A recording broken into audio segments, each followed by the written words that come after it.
informasi pertama di Kompas Petang. Saudara, usai viral, mobil Pajero dipasangi strobo aksesori mirip senapan mesin. Polisi menilang pemilik kendaraan.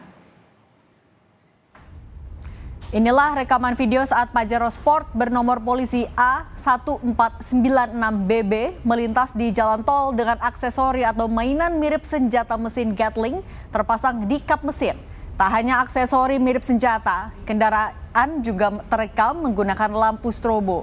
Usai viral, polisi menelusuri pemilik kendaraan dan menemukan pria berinisial CA sebagai pemilik terakhirnya di kawasan Anyer, Cilegon, Banten.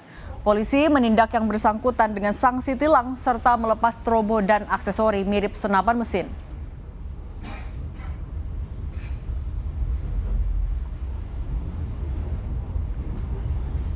Setelah dilaksanakan penyelidikan, akhirnya kita temukan bahwa Pajero tersebut sudah dijual ke atas nama CA di wilayah Anyer, Cilegon.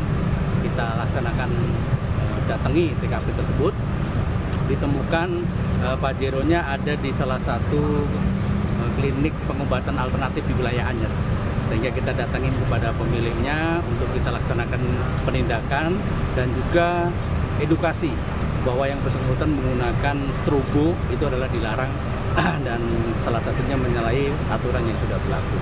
Sehingga dilaksanakan tindakan tegas oleh petugas dengan ditilang dan untuk dilepas untuk aksesoris yang menempel pada kendaraan Pajero tersebut.